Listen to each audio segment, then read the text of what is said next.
It's not a motorcycle, that's my stomach. Let's talk about the UFC. I recorded a video earlier, but it's probably not best to do a video when you have a headache and you're pissed. I had a headache for 2 months ever since I got my concussion. It sucks. Well, let's talk about the UFC. I forget what UFC happened last night. Mighty Mouse Johnson was supposed to fight Ray Borg, Demetrius Mighty Mouse Johnson. He did not. Ray Borg dropped out. Pardon me. I view it as a 5% possibility that this was a conspiracy by the UFC. And while I view it as highly, extremely unlikely, 5% is too damn many percents for my taste. Let's move on to, the fight card itself. I went off for a long time in my last video about this. Edmonton, Canada. The refereeing in Edmonton, Canada, I've heard it said the worst refereeing people have seen in 11 years of covering the sport. The worst refereeing I have seen personally in the 4 years I've been watching this sport. I've watched basically every, I've missed like 5-6 fights since I started 4 years ago. I get my hands on as many damn fights as I can. Overall cards. And this was the worst refereeing I have seen. Somebody got beaten to death in the city, and we know how this happened when you see the utter lack of training that these referees have. The sport commission I forget what city it's in, they should be looked into. Edmonton, Canada should be looked into, because they clearly aren't training the referees, even the basic rules, like when somebody gets hit in the cup, they get 5 minutes. The referees don't even know that simple ruling. That's pretty basic shit. And this is extremely dangerous. Somebody got 50 extra shots to the head because there was a completely incompetent referee.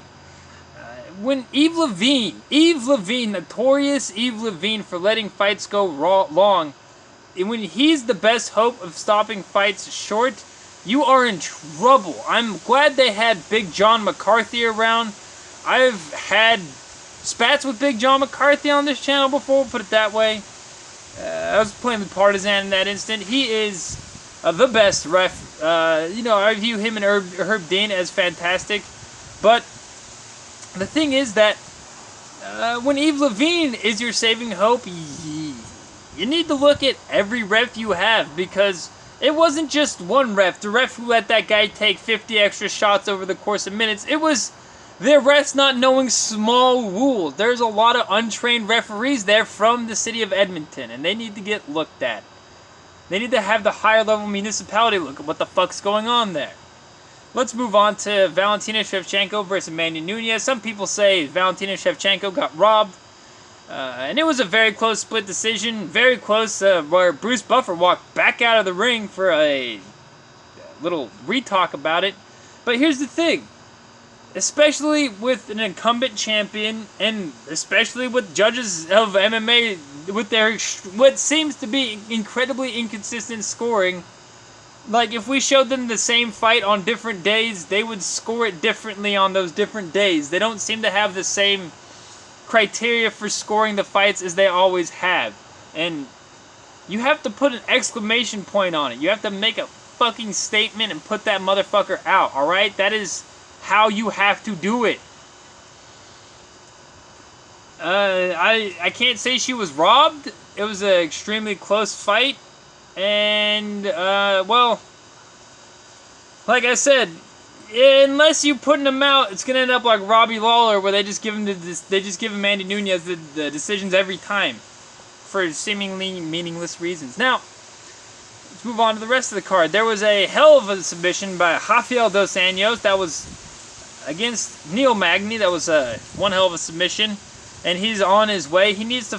He's saying title shot. I think he needs to fight somebody a little bit more elite in the division, maybe a Robbie Lawler like I mentioned earlier. I would love to see Lawler versus RDA. There was another great sub where somebody was like, I tore her arm off. I'm putting it. There's some Frank Mir shit where she's like, I hope I ripped her arm off. That was pretty intense. There was a knockout. I forget I can't. It was against Gilbert Melendez, and I can't remember the. I want to say Jeremy Stevens, but I don't think that was the guy who did the knockout.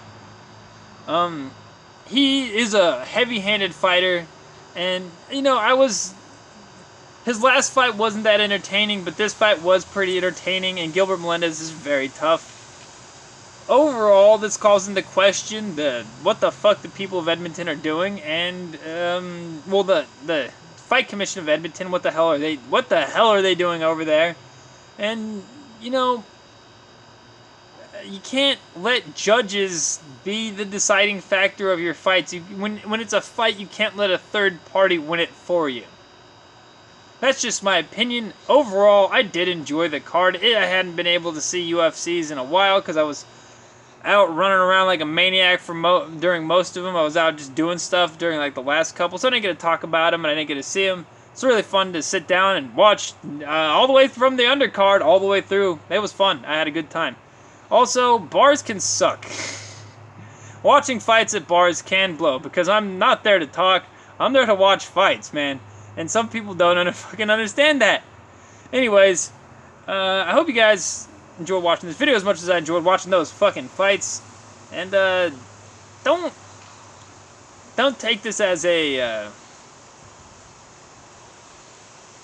don't let it, when you're in a contest, don't leave it up to somebody who's not in the contest to win, because they don't know what you did as much as you did, and they don't know how it all felt as much as you felt. That is just my takeaway, especially when, you know, it's MMA judges, and we talked about them being entirely inconsistent earlier. You can't let somebody who's entirely inconsistent call your fights.